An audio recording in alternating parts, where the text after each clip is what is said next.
আসসালামু আলাইকুম ওরহমাতুল্লাহ। হিজাব বনাম ফ্যাশন, একজন নারীর চিন্তার জাগরণ। চারপাশে যখন ফ্যাশনের ঝলকানি, তখন আমি নিজেকে হারিয়ে ফেলছিলাম। কোনটা ঠিক, ফ্যাশন না হিজাব?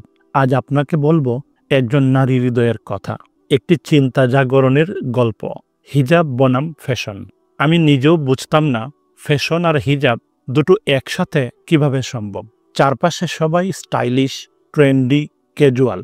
আমিও চাইতাম সেই ভিড়ে নিজেকে মেলে ধরতে, কিন্তু একসময় ভেতরটা বলছিল, তুমি কি নিজের রুচির জন্য না সমাজের চোখে ভালো লাগার জন্য এইসব পড়ো? এই প্রশ্নটাই আমার মনে তোলপাড় তৈরি করল।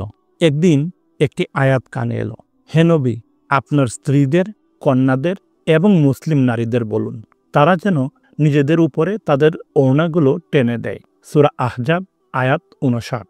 এই আয়াত যেন আমাকে কাঁপিয়ে দিল। আমি কি শুধু কাপড় পরছি, না আমার আল্লাহর নির্দেশ মানছি? কোনটা আমার পরিচয়, হিজাব না হেয়ার স্টাইল? চিন্তার গভীরে ডুব দিয়ে আমি সিদ্ধান্ত নিলাম হিজাব আমার অহংকার হবে। প্রথম দিনটা কিন্তু সহজ ছিল না। আত্মীয় বন্ধুবান্ধবরা বলল, তুমি কি বুড়ি হয়ে গেছো নাকি?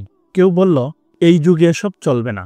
কিন্তু আমি জানতাম আমি নিজের জন্য, আর সবচেয়ে বড় কথা, আমার রবের জন্য হিজাব নিচ্ছি।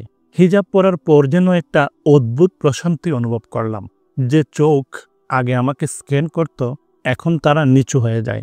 আমি বুঝলাম হিজাব শুধু কাপড় নয়, এটা আত্মমর্যাদার প্রতীক। এটা আমার নিরাপত্তা, আমার শ্রদ্ধা, আমার সুরক্ষা। আজ আমি গর্ব করি আমি একজন হিজাবি নারী।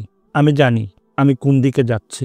আজ আমি যদি কোনো ছোট মেয়েকে হিজাবে দেখে থাকি, আমি মনে করি আমি হয়তো তার একটুখানি অনুপ্রেরণা। আমার এই পথ চলা কারো পথ বদলে দিলে তাতেই শান্তি। প্রিয় বোন, হিজাব কোনো বন্দিত্ব নয়, এটা এক ভালোবাসা, এক আনুগত্য। চলো আমরা নিজেদের প্রশ্ন করি, আমরা কাকে খুশি করতে চাই, মানুষকে নাকি আমাদের মহান রবকে? নিশ্চয়ই আমরা অবশ্যই খুশি করতে চাই আমাদের মহান রব আল্লাহকে। তাই আসুন আমরা ফ্যাশন নয়, হিজাবে নিজেকে অভ্যস্ত করে তুলি। মহান আল্লাহ তাআলা আমাদের সকলকে সেই তৌফিক দান করুন। আমিন।